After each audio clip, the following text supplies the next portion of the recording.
I came here to specifically for the lava lamp, and I'm really disappointed now, guys. I feel like no effort has been made for me whatsoever. I bet Marina Perkins had a lava lamp. Yeah, we did. I wonder why that was.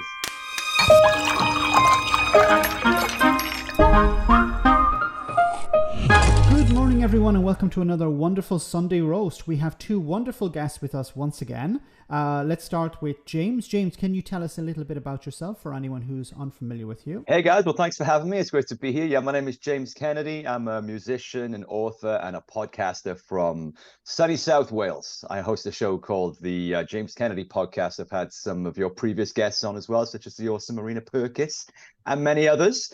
Yeah, and a little bit tired and groggy this morning because I was playing a rock gig last night, so I'm hitting the caffeine hard and looking forward to getting fired up talking about the Tories or whatever you guys get up to on the show. Wonderful, wonderful, and great to have you here.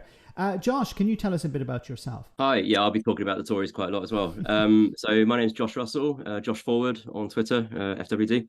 I run a campaign called the Movement Forward, and we're essentially a tactical voting campaign, but using tactical voting kind of, people's anger to get the Tories out as a platform for electoral reform, for proportional representation. So we can talk a lot more about that. But yeah, Movement Forward. Carol Vorderman was plugging you on LBC. Yeah, so one of our big platforms is stopthetories.vote. And we've got lots of high profile fans of that. It does exactly what it says on the tin, you know. Yes. So yeah, we hope that's basically what I think of as going to be the third largest campaign of the general election next to the Conservatives and the Labour Party. Wonderful. Great to have you, both of you here. Alex, can you tell us a bit about yourself for anyone who's new to the show? I'm going to just say you'll have your links in the description for people to go and look up either podcasts or sites or anything else. Hi, I'm Alex, also known as Political X. I run a YouTube channel. I'm a historian and a journalist. And my wonderful, sensational co-host, Max. My name is Max. I run the Robespierre channel where I talk about British politics and Brexit in particular. Alex, what's our first topic for this week? Is it okay for me to be drinking Starbucks? That's the topic. should we ban Starbucks? I mean, we're not all lucky enough to have a good local, independent, I suppose. Is it better if I switch it to a mug like this and then it's hidden? Yes. Have you not got Sunday roast mugs? Oh, we do. Our shop is open. Oh, great plug, Josh. I hadn't even been going in that direction. 3 minutes in. There we go. 3 minutes in. We do. We have a shop. It's a hidden link on the YouTube channel. People have to go and try and discover it, but it is there. Let's go for Brexit. Let's go for the music industry, because we saw Damon one, and I'm going to be careful, Liam Gallagher. I think it was Liam. Was it Liam? That absolutely ripped into Brexit Britain. And how it just ruined everything. Nothing works in this country anymore. Politics don't work. Social services doesn't work. People are on strike. There's no eggs in the supermarket. It's shit. Brexit has been a disaster. An absolute unmitigated disaster. Nothing good has come of that. It's been a nightmare, and it will be a living nightmare until some politician has the balls to fucking put it in a manifesto and run on it. Brexit's been a disaster for younger musicians, because I mean, in the old days, and when I mean the old days, I mean pre-Brexit, you could be a young band and you could kind of go over to Europe and play bottom of the bill in festivals and sort of camp, and you wouldn't be paid hardly anything, but your experience would be life-changing. Whether you went on in the future to do bigger and better things, it doesn't matter. That's kind of sort of like a solid foundation for the rest of your life. And that kind of creativity has been very much curtailed for people on this island, because it's expensive now to go over there.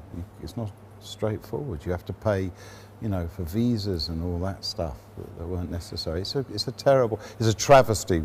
Brexit was a travesty, and people are waking up to that now, thank goodness, but it was a disaster.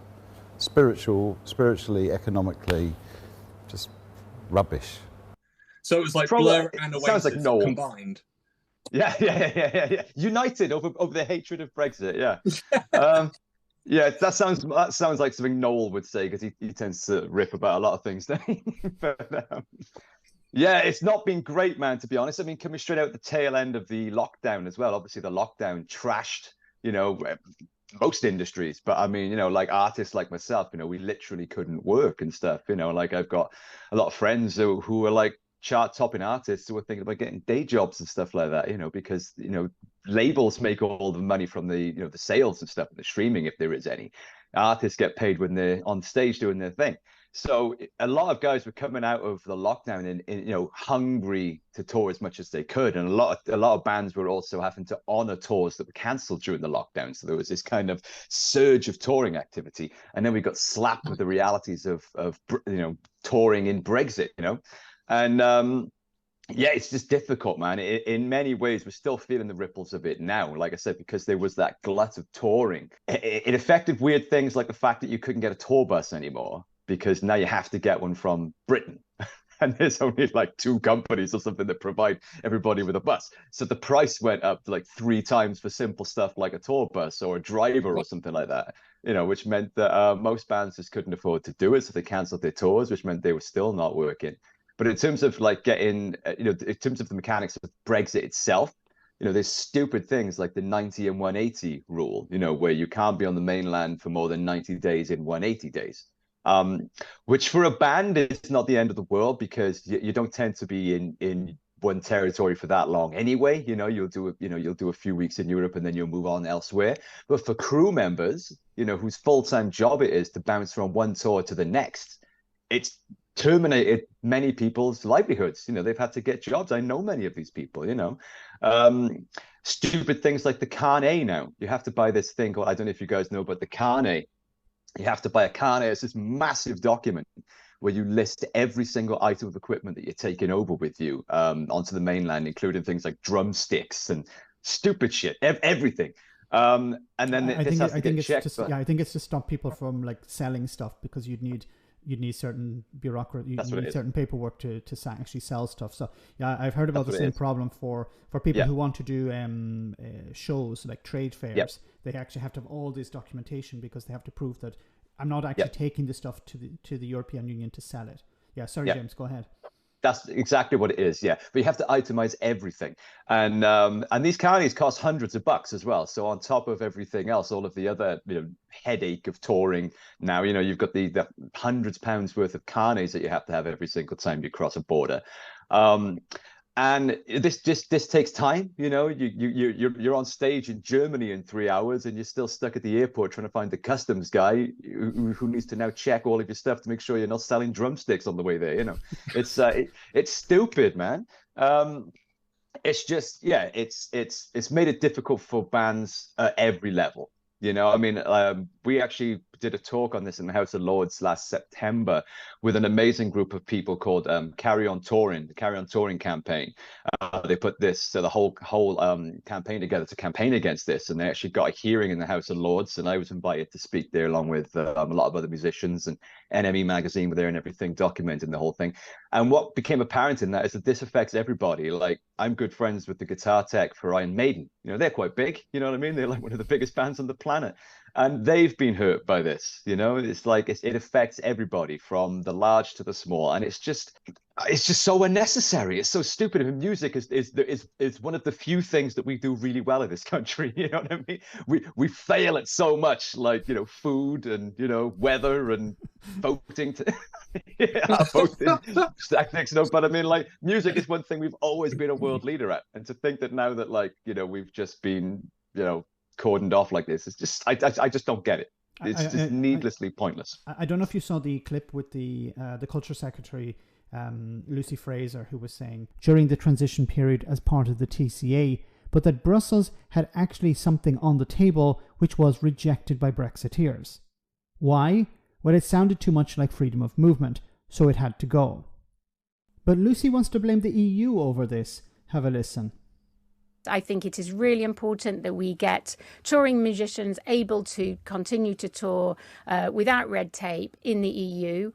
We have got an agreement where you can go to EU countries, tour for 90 days. We've done bilateral agreements with most of those countries where musicians want to tour. I think there are only 3 or 4 in the EU where we don't have a bilateral agreement. But this is absolutely, Richard, on my radar. And I'm working with the Foreign Secretary to see if this is one of the things that we can continue to negotiate with the EU. When can you possibly tell Richard he might hear more? Because obviously he's toiling with this on a weekly basis, I imagine. When there might be some progress for him? He is. Well, look, we want to do this, but it's a question for the EU. So I can't give a commitment on timing because I'm not in control of that. But I would like to take issue with Richard's point that we haven't done anything, because in June I announced a culture sector vision.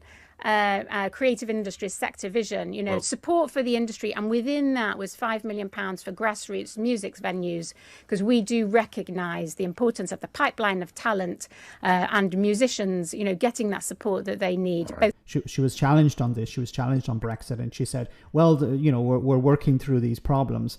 And she was asked about what sort of support she's providing to the industry, and she said, well, we have £5 million set aside for some new scheme.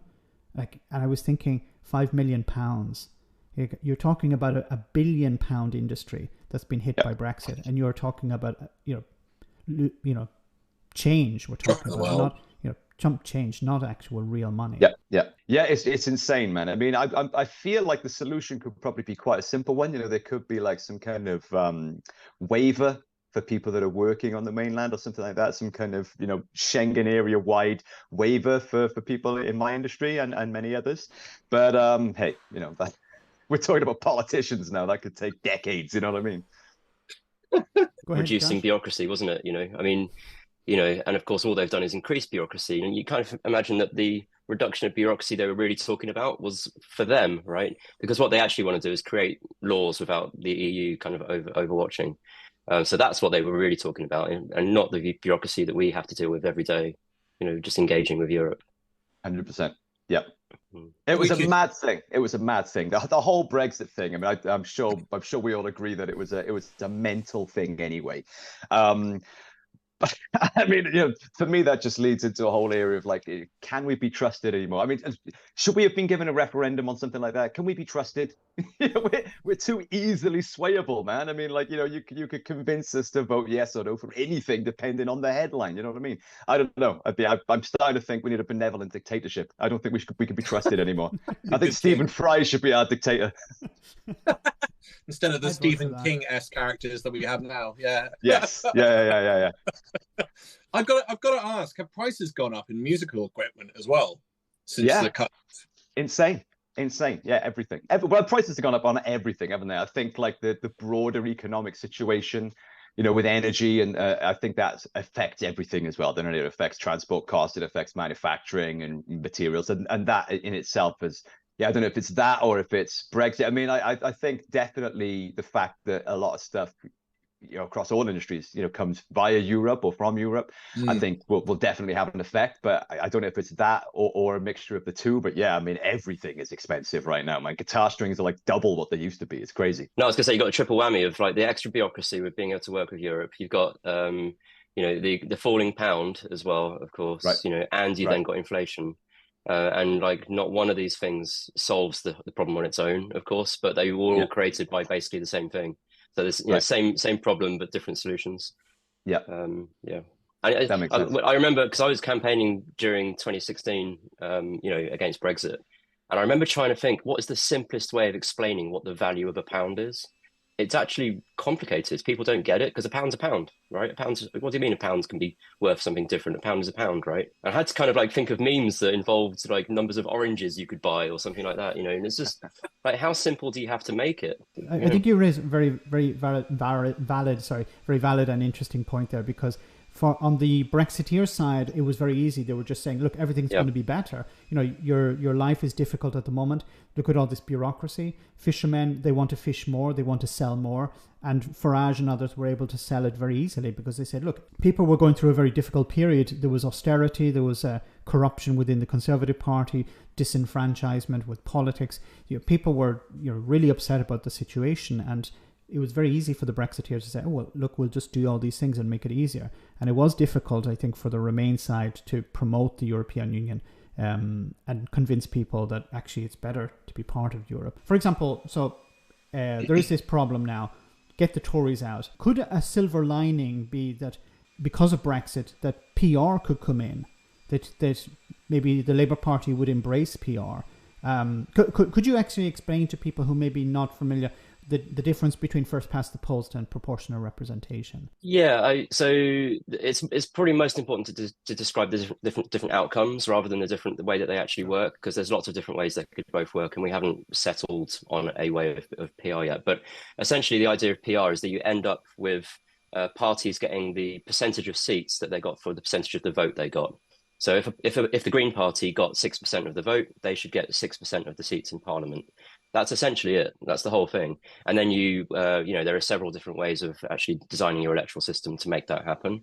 There's a bunch of principles that include making sure there is still a local MP connection as well, because that's one of the big gripes that people might have. Because one of the versions of PR has much bigger regions rather than small constituencies. So there's various ways to design it to make it to make the connection between the person voting and the people making decisions for you, essentially. But the idea is that the representation should be proportionate to the vote. It's that simple. And if you look back historically, we've had majority governments in Parliament, quite a lot, where in fact pretty much all the time, right, where a party has had the most seats. But I think only one time in the last 100 years has a party got the most votes. A majority of the votes. So we've often had parties with 100% of the power, with as low as 35% of the vote, which means 65% of people are not being represented at all. And you could argue, and this is a controversial point, but you could argue that when you have a Conservative government in, and let's say they won on 35% of the vote, that because of who the Conservative government are, those 35% of people aren't represented either, right? So in fact, do you know what I mean? Because they just represent themselves, don't they? The Conservatives, they don't actually represent the voters at all. They kind of who do they represent? 5%. Evil? Well, their own interests, whatever that might be, allegedly. It doesn't take a lot to look into, all the different shareholdings a lot of them have, or who might have given them money. Landlords. Did I see this? Yeah. There's a lot of landlords. There's a large percentage of Tories are landlords and landowners, or have, by proxy interests in property as well. And I saw this week that the anonymity of a donation, the amount of money has gone up now to £11,000. So they can now take more money anonymously as well, essentially, right? So all sorts of issues. But so if you, Putin will be happy. Yeah, well, allegedly, we should just call shows allegedly. So if you imagine what a government that is more represented looks like, let's say, for example, that 6% of the MPs were Green MPs. What that really is doing is representing the people of the country, right? And the people of the country predominantly have voted centre-left for generations, for as long as you can imagine. And that is reflected when you look at policy support as well. And so if you look at pretty much any policy, there is predominant support for it across the political spectrum. Progressive policy. So everything from like rewilding to UBI to nationalised services. Even on the right wing, there is support for those progressive ideas. And Brexit, coming back full circle, is a great example of how the right wing used progressive ideas to fight campaigns. Because one of the biggest things in Brexit was about funding the NHS, a progressive idea, right? So they knew that actually most people, if they wanted to get a majority for the first time, they need to get a majority for a very long time. They had to fight it on a progressive idea because the country is progressive, right? So yeah, so basically, if you get proportional representation, you get progressive policy by result. That's the point. I'm going to be evil and bring up what Big Madge brought up last week, and he said, but aren't those numbers also based around the fact that we've got a first past post system? So the reason that people are voting, you've got that voting demographic, is because it's first past the post. So we don't actually know, because we haven't had proportional, whether or not that would still be reflected in the vote. With that, how evil is that? Have I just thrown a spanner? No, I mean, so there's a lot of arguments, but ultimately, what it comes down to is a philosophical thing. You want people's votes to count or you don't, I mean, that's kind of it, right? In terms of the result, well, it's not a silver bullet. PR is a linchpin rather than a silver bullet, right?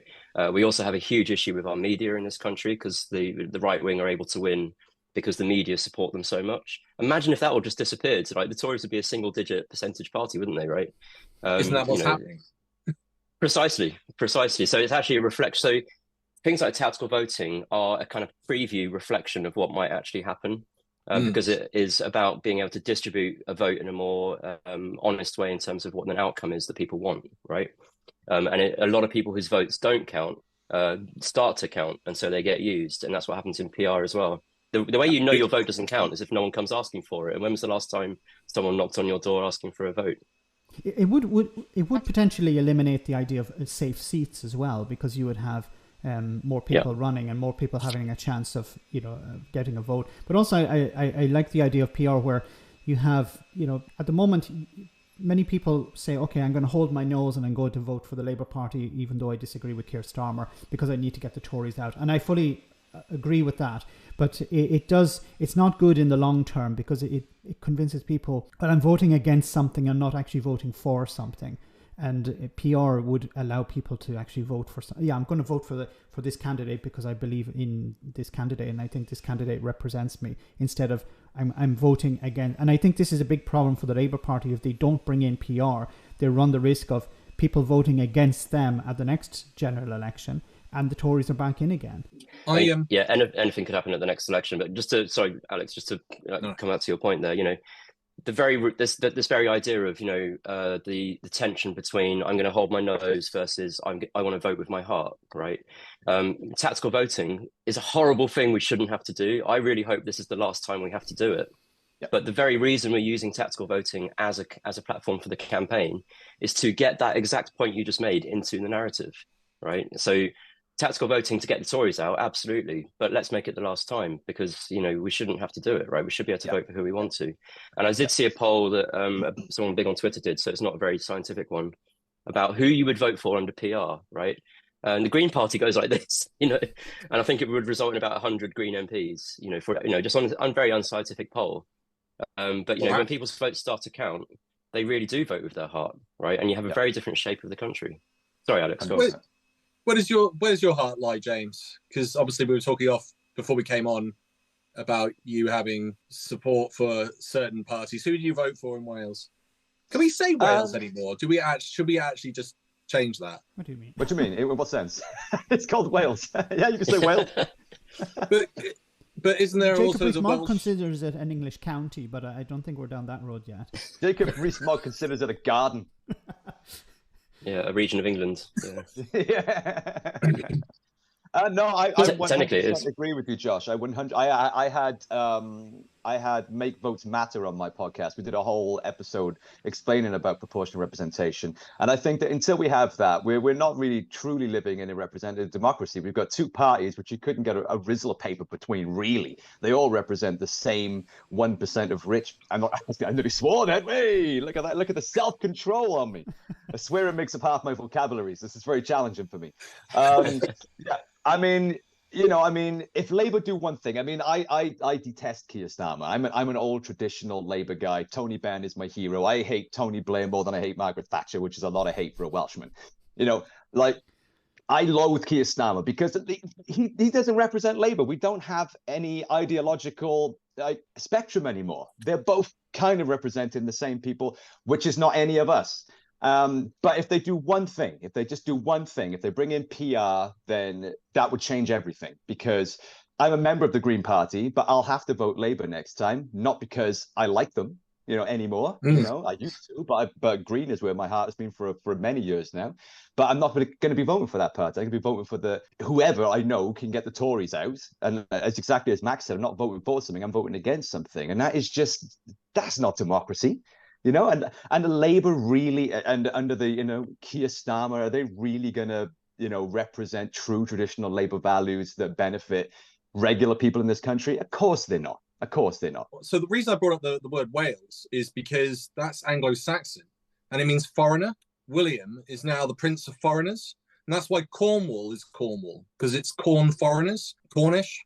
So that's why I was asking about the word, and that's why I was a bit curious as to whether or not that's even an appropriate term anymore.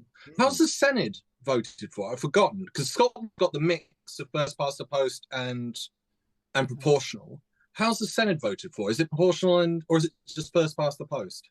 I think it's. I'm not entirely sure. I pay very little attention to the daily minutiae of politics because I tend to function under the general understanding that they're all bastards.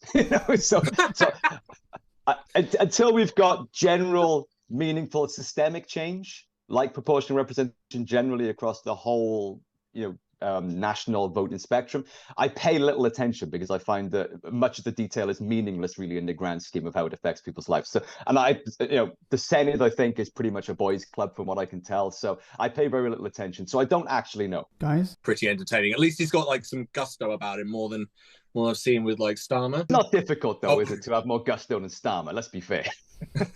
So, I think.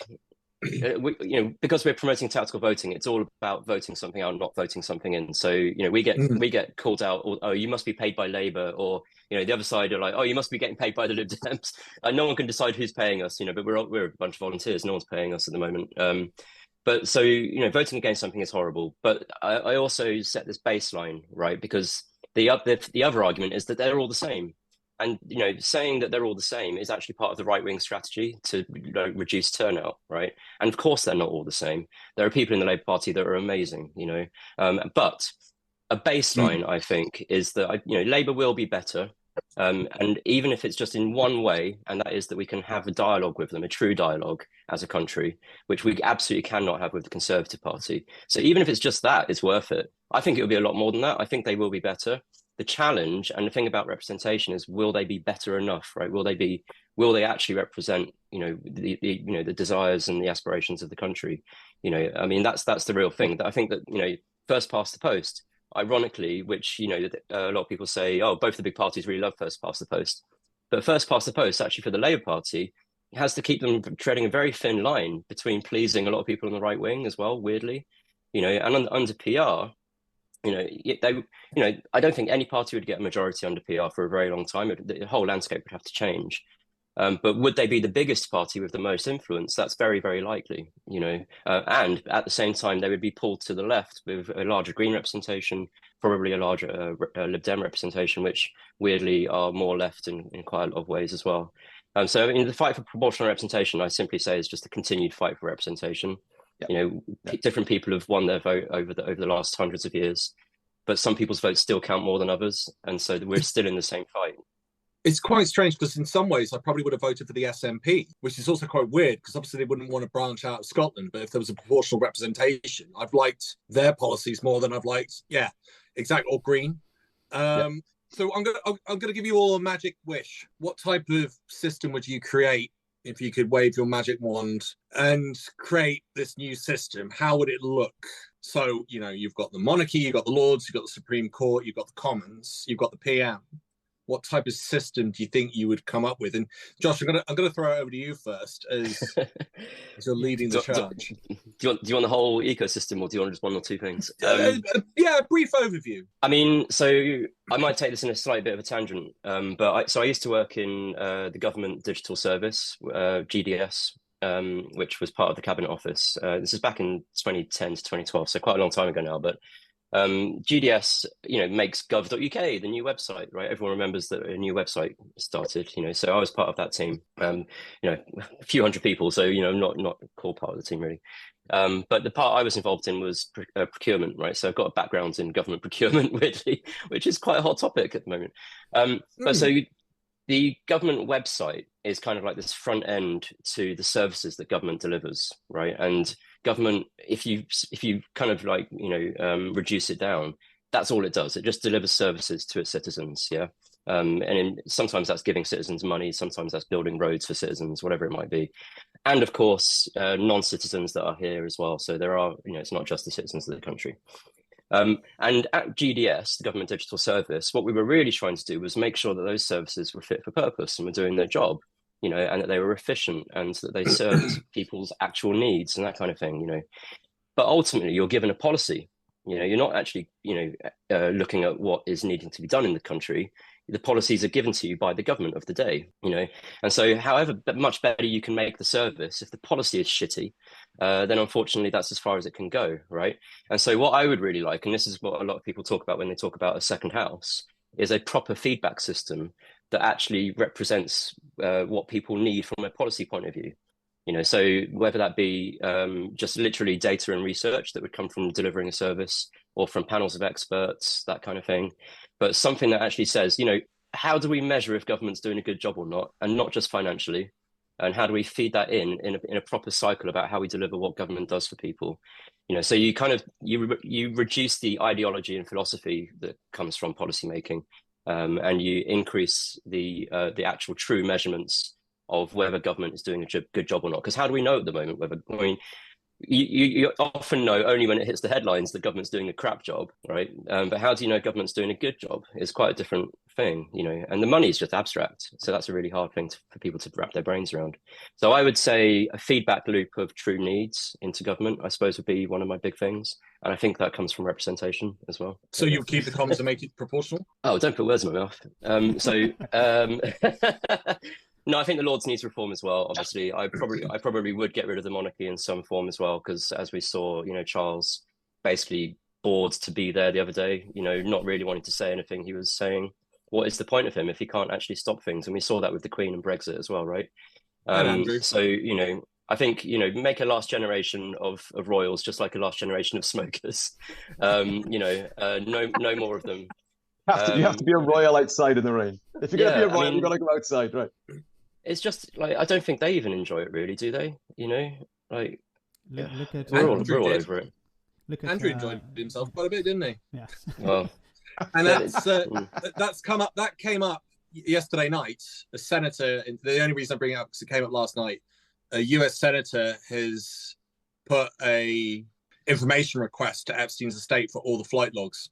And since we're in the business of issuing subpoenas now, here are a few more that I've filed. A subpoena to Jeffrey Epstein's estate to provide the flight logs for his private plane, given the numerous allegations of human trafficking and sexual abuse surrounding Mr. Epstein. I think it is very important that we identify everybody that was on that plane and how many trips they took on that plane and the destinations to which they arrived. That's going to be interesting because someone else pointed out when they released that, it was like, how is there only one woman that's been arrested? And yet all those allegations have been put forward, which I thought was interesting. I'm not going to... Is that it, Josh? Would that be it? So I would probably look at the council tax system as well. I think people don't often understand what their local council representation does versus the local MP representation, and the way the budgets work and what they're both responsible for. I think that needs to be explained and reformed. Council tax doesn't even need to be a thing. And then there's also another tax reform which I'm just learning about, which is land value tax as well. So I would look at that as well.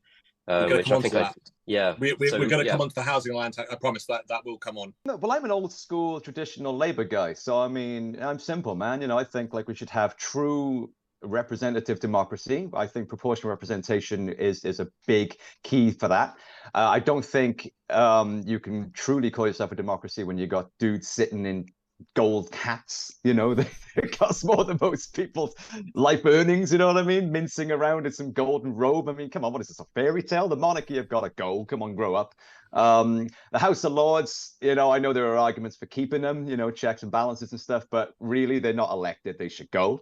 We should have one elected house that should be based on proportional representation. And then I think you've got a true representation of society. What happens thereafter is down to the electorate, I suppose, isn't it? I mean, there are certain conversations that need to be had, I think, around media accountability as well. I mean, Brexit is a perfect example of how people were just misled into voting for something that was completely detrimental, for most people's lives. The media is way too powerful and way too in the pocket of the establishment, so that there needs to be some kind of a change there. And I think rich people should have to start paying their taxes. I think that, if we looted the tax havens and the billionaires of this planet and the overlords of the world had to pay, their fair share, I think we'd all be far better off. But I think, yeah, PR, I think genuine democracy, I think, and then it's up to us to decide what we want, isn't it, on the detail. Nice. Exactly. Yeah, I don't think many of us can argue with any of that echo chamber. The tax one's a really hard one, isn't it? I know we're going to talk about that later, but like there's so much misinformation about how tax works and who pays it and what it's for and all that kind of stuff. And there's been a kind of like war against taxation as well, right? Which I mean, where do you think all of this stuff came from? What do you think society is? Like, yeah. They're big questions, and yet not really. It was interesting when you were saying like people don't realize about the how do you gauge how good society is right now? And it was because and we will go on to this. The rent is a good way of gauging. If your rent is 50% of your income, then something's gone wrong. Max, what would your perfect scenario be? I think both guys had great ideas, like more democracy, but also I like the idea of maybe, if I'm understanding Josh correctly, a more technocratic House of Lords. So something that is focusing more on what society need, as opposed to just blocking bills from the House of Commons. For me, something I'd love to see in the House of Commons, and this is it's not a really important point, but I'd love to see when a leader of the opposition or an MP stands up and asks a question, that the Prime Minister or the Minister would actually say, that's an interesting question. Here is the answer. We never see that. It sounds really stupid, but like in any other situation, like if you think of like in a public administration or something like that, if you're asking somebody a question, their job is to answer that question, is to provide information. And instead we see this sort of ridiculous theatre of, oh, well, what about Labour when they were in power and they didn't do this? And this doesn't help anyone. It's just about avoiding the real issues, and I've mentioned it before on the channel, it's frankly insulting to the electorate, because you send politicians to Parliament to represent you and ask questions on your behalf, and those questions are not answered, and there's no response from the government minister. I just said it'd be wonderful to see, Keir Starmer or whoever stands up and says, what are you doing about cost of living? And they say, that's an interesting question. Yes, this is what we're going to do. And you never see that. It sounds maybe a bit stupid, but it's just extracting the theatre. It'd be really boring. It'd make the House of Commons sessions is really boring. But there's Josh.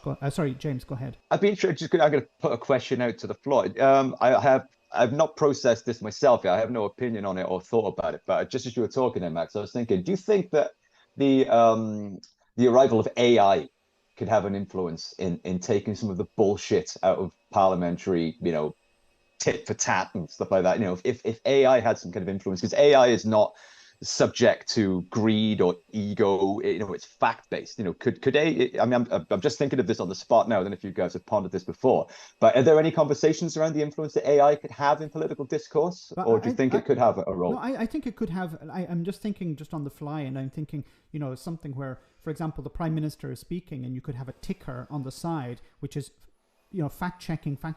Like, you can't, a journalist doesn't have the speed to do this, but an AI could be, as the politician is speaking, on the side it's saying, this is bullshit, or this is wrong, or the real information is here. So this could be a way of holding, and then people would be reading what's been said and saying, well, wait a minute, why is the politician saying this? So fact checking is the first thing I thought of as well when this has come up. You still, the AIs are not quite there yet, but that is definitely the kind of thing that they would be able to like provide a first layer of, for sure. I mean, the problem is that even with that, right? I mean, they'll just say whatever they want, because what they really want is the soundbite that they can then put out somewhere else.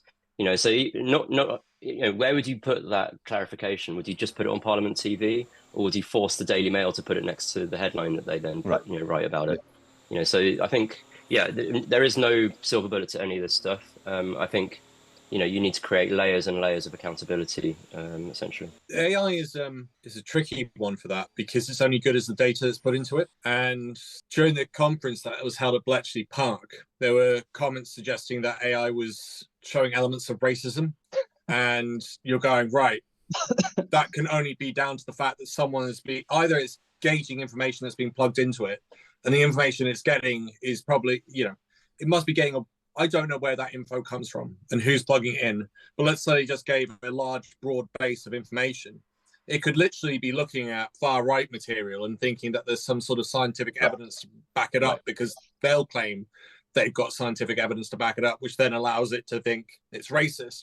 I guess the other thing is, and this is quite an interesting one, would you have, let's say there was a presidential system in the UK, would you have an AI president? And I'll add this, because the AI tech can still be hacked. So it can be corrupted as much as Boris Johnson's been corrupted, most likely by the KGB and those sex parties he went to. So if the AI could be hacked and Boris Johnson can be, it doesn't look very good for him, although no one's really investigated. Actually, that's not true. The Italian Secret Service came out and said they had been following, and they said that the bunga parties, which is this Italian slang, I believe, Max. Would you know what that slang is, Max?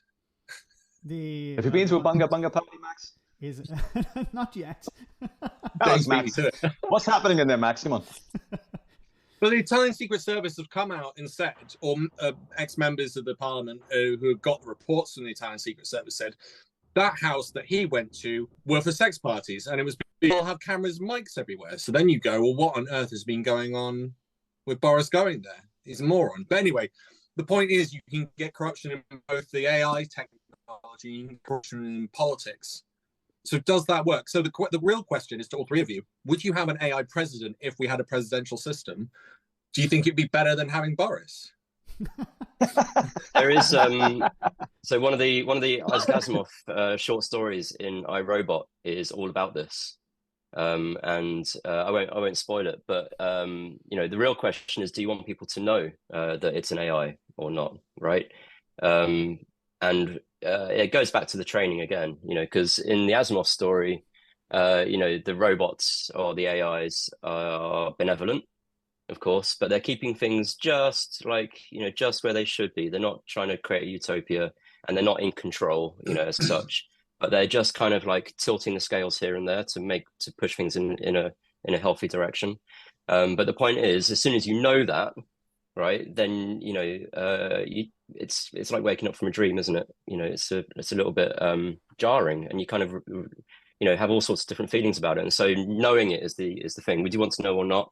Because people are going to react very differently. So I don't know if I would want it, but it's an interesting idea. Yeah. And I think certainly they could make better decisions, because they can process data, better than we can. We just simply can't. I'm going to take that back. I'm not going to say better decisions. They might be more efficient at making decisions. James? Might not necessarily be better. Well, I mean, you don't give us great options there, Alex, for that particular question. Would you rather AI or Boris Johnson? I'd take a fucking teapot over Boris Johnson. I'd take a pair of shoes over Boris Johnson. But I mean, I don't know. I mean, ultimately, the function of government is meant to be boring, isn't it? It's a public service. We're not meant to have these grand personalities and TV personas and people with daft haircuts, and we're not supposed to have that. It's supposed to be dead boring. So I mean, I'm not against the idea of AI having a role in that. If it can be based on actual information and studies and facts, in a system that can process all of that way more efficiently than humans can, arguing with each other and stuff for months at a time, then yeah, I can see that there could be a lot of benefit to that. But I'm sure that that system is far away from us at present, and will come with a lot of problems in and of itself as well. But yeah, I mean, I think we need to take the sexiness out of politics and make it boring again. Let's make politics boring again. Both will achieve that. Yeah, I mean, it's an interesting point, James. Like, I can never remember who said this, but there is this idea that a functioning democracy is one that you don't spend all your time, paying attention to, and an indication that your democracy is not functioning is one that you're talking about all the time. Right. And we are talking about it. I mean, we have been. It's like plumbing. You want it to work. You don't want to have to be dealing with it every day. Exactly. I mean, the flip side of the coin is, of course, our government is in charge of one of the biggest budgets on the planet.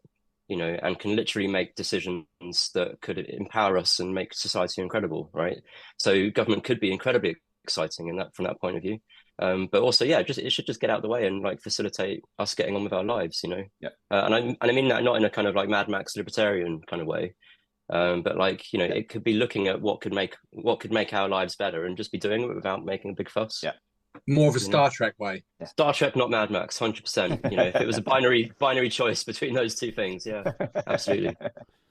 The irony is that we're going to head towards one of them anyway, right? Because both of them involve not having a job and all that kind of stuff. So yeah, it's just who gets to have all the result of it. One person or all of us. That's the difference. Yeah, Max. So I think when it comes to an AI, there's two possibilities. You could have a utopia, or you could have a Mad Max situation. Like, for example, the AI may decide, well, actually humans are a problem. I can be much more efficient without the humans. So it could be like the Tories during austerity. Let's just get rid of the humans. Kill the poor.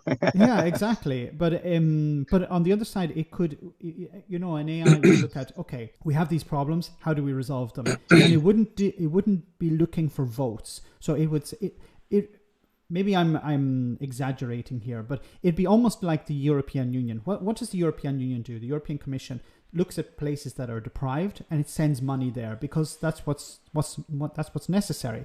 While if you look at political parties, they send money where they can win votes or where they can prop up their local MP. So an AI wouldn't be looking for votes. It would say, okay, well, this is a deprived area. How do we resolve this problem? These are the ways to resolve the problem. And it would do it apolitically. And I think this would be like a sort of technocratic government. The problem, of course, is if it makes a mistake, the mistake could be grave and we wouldn't be able to pull the plug. Because, we have this idea that an AI is in a box and, well, if anything goes wrong, we just pull the plug or switch it off. It wouldn't be like that. And we couldn't get rid of it. And if we did try to get rid of it, we've seen so many movies to explain what happens when we try to get rid of it. But in those scenarios, the humans win in the end. But with an AI, a super intelligent AI, it would win, not us. So we wouldn't be in control of it. But then maybe we would end up like house cats, where it would be doing all the work and we'd be just relaxing and scratching ourselves every day. This segues in. We wanted to talk about tax. And this arguably is the big piece in the puzzle that would fix a lot of problems. Yeah, like I said earlier, it's just something I'm just learning about really. But, I think housing, because it is an element of society that is reliant on a finite resource, right? The literal land that we put the housing on, it creates opportunity for monopoly, right? Just like anything else where there is a natural resource. And with something so fundamental to the good functioning of society, you have to ask, just like you would with any other public service or service to the public before it gets nationalized, is there an interest in it being owned by someone, right? At one extreme. Taking that whole spectrum of, private land ownership down to the kind of communist version of like no one owns any land and everyone's got somewhere to live. There's clearly a lot of room in between for, some very sensible policy. But ultimately, if I like to think about the outcomes more than the solutions, because the outcomes are what's really important. So ultimately, an outcome of everyone having safe, guaranteed, good quality housing is a huge improvement to pretty much every other aspect of society, right?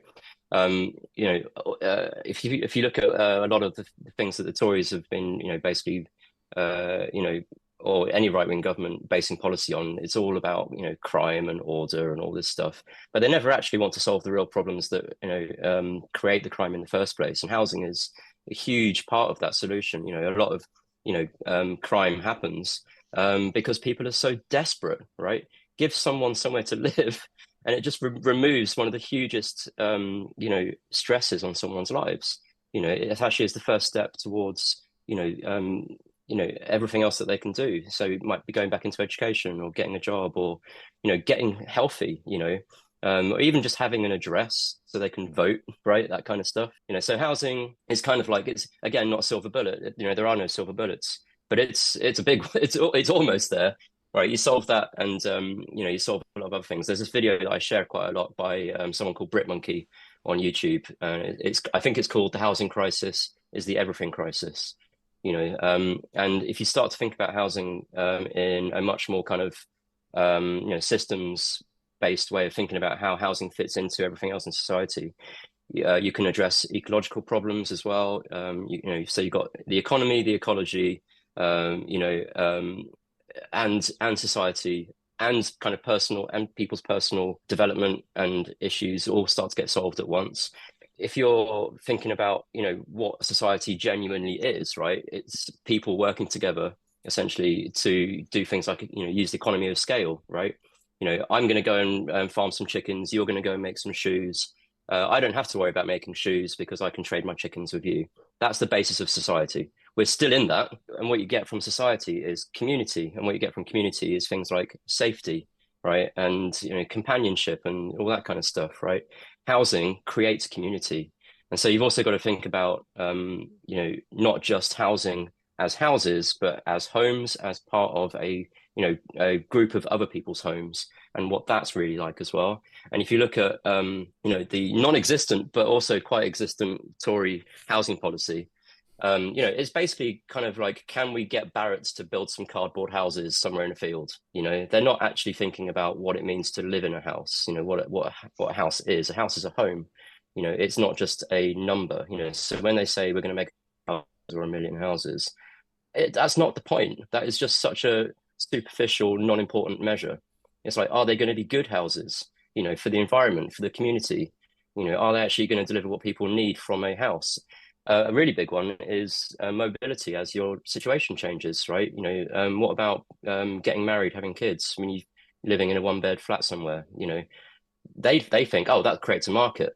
It's like, well, a market isn't very useful if actually your outcome that you're trying to create is, a strong society.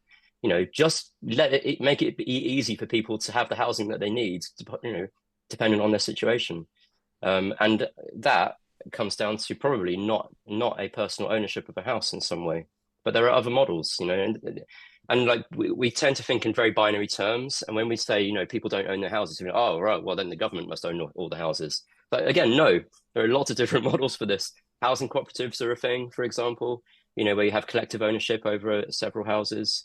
You can have land trusts, again, where it's community owned. So you can be a member of one of those, and the trust owns the house, or the land that houses are on. And within those systems, you can create mobility. You can give people the options as things evolve. So yeah, I think it really is one of the everything solutions. Yeah, sorry, that was a bit of a long monologue about housing, and I'm not an expert. No, it's fascinating. Yeah. Max? I was just thinking, like, I've been comparing Ireland and Britain are quite similar when it comes to renting and the housing problems, and Dublin in particular is an absolute disaster. There are stories of people buying garden sheds and renting them out as flats, quote unquote.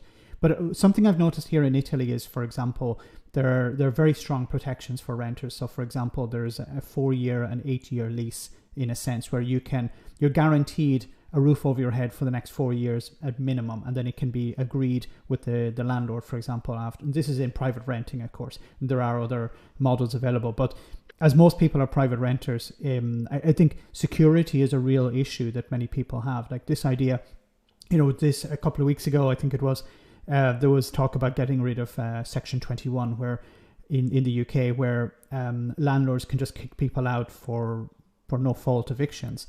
No fault evictions. So this, getting rid of that would be a great thing, but there are still ways that people can be, removed from their homes. And yeah, we have to move away from this idea of property as being an asset and more as something that's fundamental to society. But we need to completely change our way of thinking. But I think a big problem is that we don't have consensus in politics that we need to deal with the housing crisis. Like you'll hear, this sort of language from politicians from both parties. Yeah, there's a problem where we need to fix it, but there's no real consensus. I think a big problem also is that you have political parties who are, okay, well, I'm going to be in power for 4 or 5 years. I'm going to focus on those 4 or 5 years and never have any long-term policy, because there is no real long-term policy in place on either side.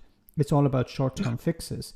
And, when is this crisis going to be resolved? It doesn't seem to be ever going to be resolved. Sorry to be a bit pessimistic, but That's what I'm seeing. Yeah, there's the tech that can do it. I've been saying it for over a year. You've got the technology available with 3D printing, house printing, which, again, no one's talking about. I've got another story to tell you, actually. I'll tell you off air on something I've just done, which is quite interesting. But people didn't know about it within the sector, or don't appear to know about it within the sector. But 3D printing, you could build a house, 2-story house. I'm not suggesting you just build 2-story houses. You can build a 5-story. But just to give you an idea, you can build the outer structure of a house with a 3D printer, 7 guys in 2 weeks. Like, you can't do that with bricklaying or anything else. And that's not to say that, bricklaying isn't a beautiful art and can make a house look beautiful. It's just the fact that we're not building enough. And then it comes onto that thing which get a lot of pushback on, have the land. I think Femi brought it up in a video where he turned around and said, if you look at the statistics, it's roughly the amount of urbanized area in the UK is the same amount of territory we lose with the tide on a daily basis. So you're going, okay, so we do have land. Or another statistic, which is absolutely fascinating, you can fit the whole world's population standing up on the Isle of Wight. So we're just not using the space correctly. Which is just in this country, there's more land used by golf courses than housing. Shock.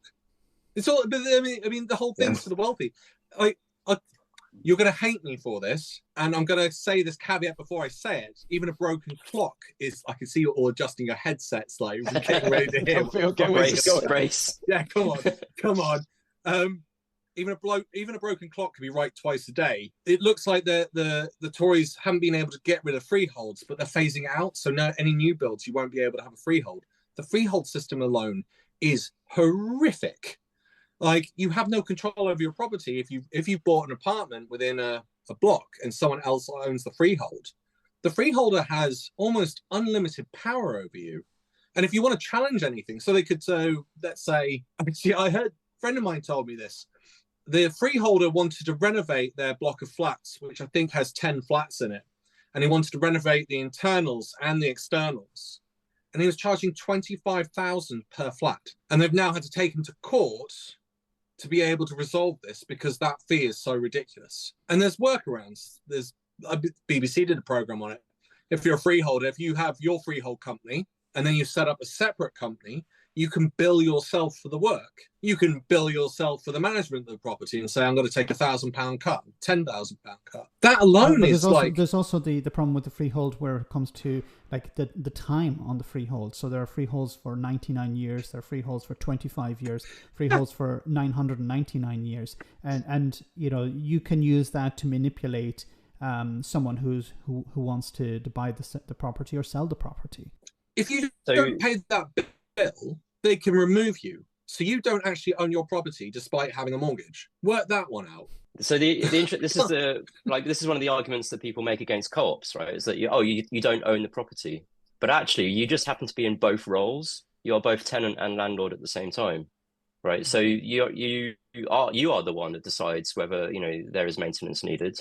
And then you adjust your own rent to cover it, essentially. But not only that, you can do planning. You can plan ahead. You can say, oh, we might need to replace the roof in 30 years. Maybe we should put another £5 on the rent to cover it. I mean, it's really, really simple. And then you have a democratic process to decide amongst you what happens. So this is a thing that happens. People do take over the freeholds of their apartment blocks, but just not in this country. But it does happen in other countries. But also, you can start from scratch and do that. And then at the same time, if there's no profit involved, because why would you profit off yourself, right? The rent was also cheaper as well. Well, yeah, but you can decide to do it democratically. You can be like, okay, do we want to make more money from our rent so we can go and do something with it, like buy another house and start another one, maybe, that kind of thing. I remember living in Italy and trying to explain Italians' old system, and they looked at me as if I was nuts. They're like, what are you talking about? Nuts. What is this freehold system? Max, you live there. I mean, yeah. I've been trying to explain it, and they're like, what are you talking about? Like, if you own the property, you own there is no leasehold, or there is no.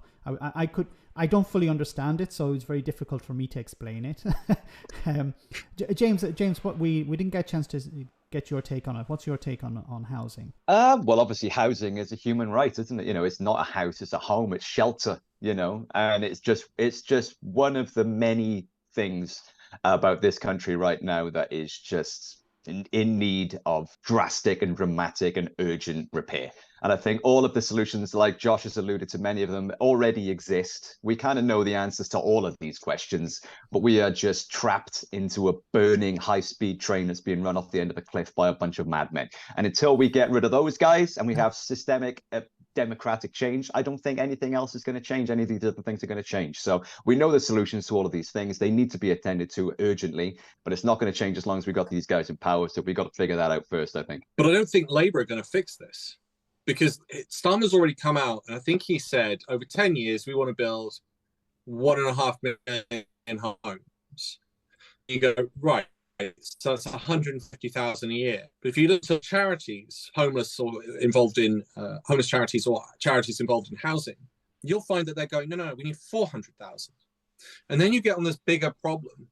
You need, if you were to do that, and as I said, I think there is a solution to this, but no one's talking about it. And part of the reason they don't want to build more houses is because all these politicians are probably concerned with or what they think could happen, which is devaluation of properties, which then affects the mortgage industry, because it means you've got a mortgage maybe for 100,000, and then all of a sudden the property's worth 80 because you've constructed so many extra houses. I'm being a bit of a devil. But the thing is, as James said, it's go on, Josh.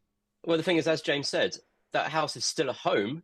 Who cares what it's worth, right? If you're living in it and it's providing the service it's supposed to provide, what's the problem? I think there's also another problem is that because the pension system has collapsed basically, and you were like Italy in particular, but maybe also the UK to a certain extent, we're heading to a situation where we have a shrinking younger population who are trying to prop up a crumbling pension system. And a lot of older people who bought houses back in the times, the 60s, 70s, 80s, when prices were cheap, are now looking at, well, actually I might need to sell my home to pay for social care. Now I don't know whether that's the right thing or not, but it's certainly convinced a lot of older people, well, it's actually good to have a house, and if I don't, or maybe to rent it out or something to help pay for social care or to prop up a pension. To prop up a pension. So yeah, I think there are fundamental problems that reach out into different parts of society, but my whole issue is that it comes back to PR. If we had PR, we would actually have politicians who really care about these problems and really care about solving these problems. But at the moment, we have political parties who are chasing headlines and not focusing on fundamental structural issues. They would have to think long term, and this is a long term issue, just like environmental issues are as well. But again, you're absolutely right. This comes down to representation, because, like I said earlier, everyone wants all the good stuff, right? It's just that government won't do it. And like James said, we know the solutions to all this stuff. We have known the solutions to pretty much every problem humanity has. It's just that there's a lack of political will to do any of it. Pick a problem. One of us could probably Google it in 5 minutes and find out what the solution to it is. We don't need to invent anything at the moment. There's nothing we need to do. We have enough resources. You name it, we've got enough of it. Is it William Gibson who said it's just a distribution issue? Yeah, essentially, and right? Marx. Yeah, so there is enough food, water, energy, housing. There is enough of all the stuff. And in this country, we were the 5th largest economy in the world. We're now the 6th because of Brexit. But my God, that's still more than 200 other countries, right? And yet we have this huge issue of the wealth gap and poverty.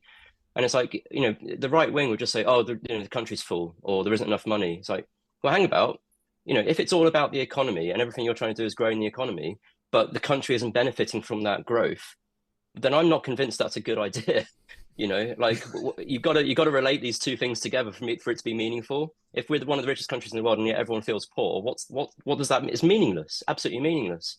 And at the same time, you've got right-wing governments doing incredibly radical things all the time. Brexit was like one of the most radical things that's happened to this country in 100 years. And everyone's terrified of doing anything as radical in a positive way. And it's like, well, yeah, but if you actually did these positive things, we might benefit from it, and it wouldn't feel so radical. Then it would just kind of like boost living in this country. Like Finland ended homeless by giving homeless people homes. Right, it's not hard. It's not Finland. hard. Yeah. So you've actually segued really nicely into a thing that I wasn't going to bring up, but you've actually brought it in so beautifully, Josh. I'm now going to bring it up. Have you guys ever heard of a substance called terra preta? It means black soil in Portuguese. It's in the Amazon. They found loads of it, but they don't know where it's come from. And they weren't, or they didn't think that they knew how to make it until recently. So this soil is refertilizing. It reintroduces nitrogen, so you don't need to top it up with more fertilizer. And the reason I'm bringing it up is because, as you said, we've got all these new technologies and we aren't using them. So I've pushed this onto a couple of farmers because I was like, well, this is a no-brainer. Someone should try and make this. You will wreck the fertilization companies, which have to draw out nitrogen from the atmosphere, but you will benefit society immeasurably because we won't need such a heavy, wasteful industry, essentially. Someone in Germany actually has figured out how to make this stuff. These crops haven't been watered or artificially fertilised for 10 years. They've been kept alive solely through natural rainfall, and yet they're thriving.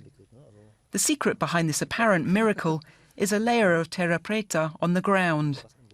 The highly fertile soil mixture is based on an old indigenous formula from the Amazon region. So it's meant to be biochar, pottery, fish bone, animal bone. I've pushed it to 2 farmers, and apparently there's an article going to be hopefully sent out in Farmers Weekly next week on this super soil. But you're going, that's a solution to climate change. And it's been around. People have known about this soil since 1896. And apparently in 2019, a German farm figured out how to make the bloody stuff. But no one in the UK...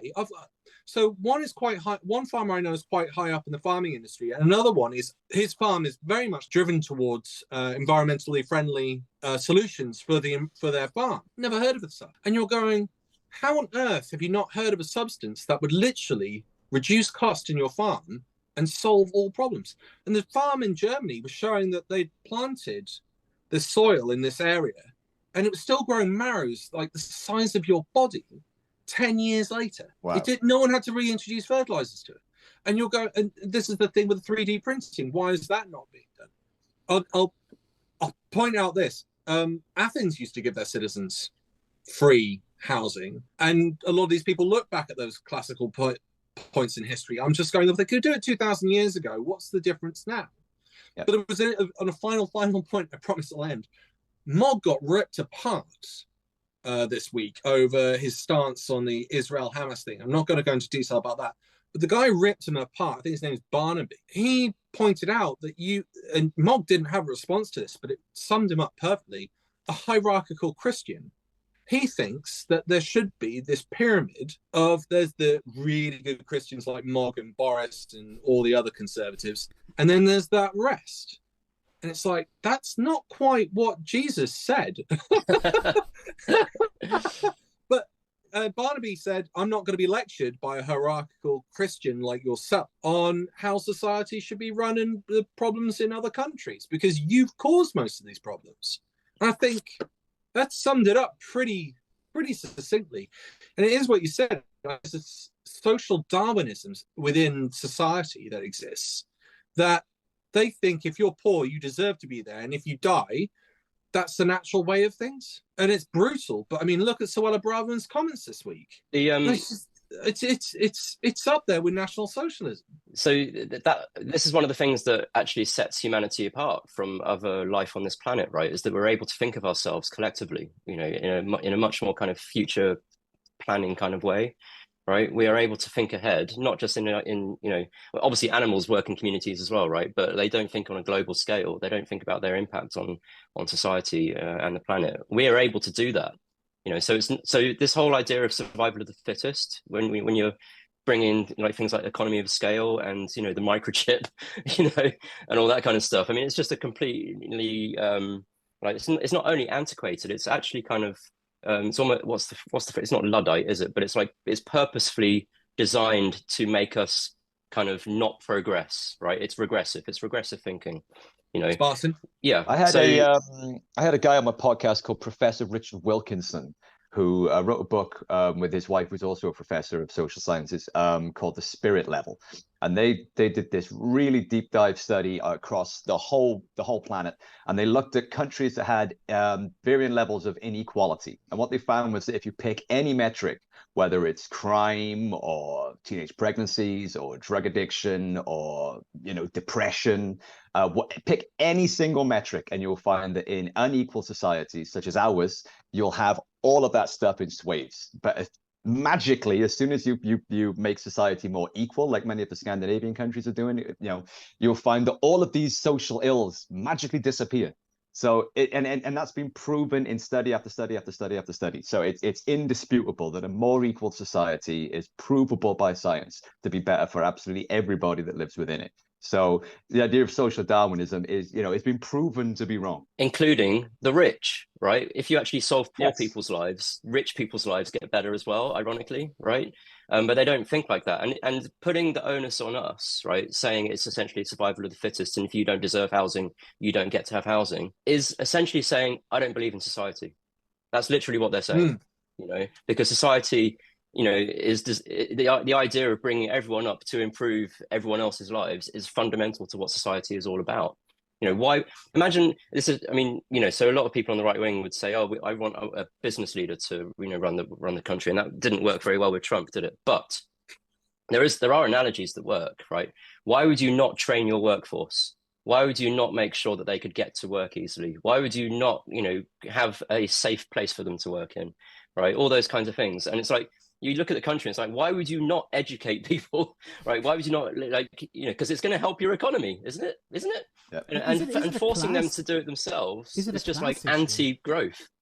Is it a class issue? It's about creating a division within society that, like a bit like what James was talking, or maybe it was Alex was talking about with Mog, where I'm at the top and you're below me. Is that what it's all about? Because, as you said, it would make sense. And we sort of saw something like that in the 1800s where, the factories were building homes for the workers. Maybe the motivation wasn't to help the workers, but they knew that, well, if the workers are near the factory, they'll be able to be more efficient or more productive. Maybe that was the motivation behind it. But now that's why the Darbies invented and installed indoor toilets, because the Darbies, who set up one of the largest factories up north for cloth, saw that the workers were going outside to the woods basically to use that as a toilet, and they were wasting time. So the only reason, not because they were good Christians, the only reason they installed indoor toilets was to make sure you weren't prattling around when you were outside. On that cheerful note, we're going to have to go. I know you all want to come back. You're going to have to come back. I can see that already. Right. Bye, everyone. Bye-bye.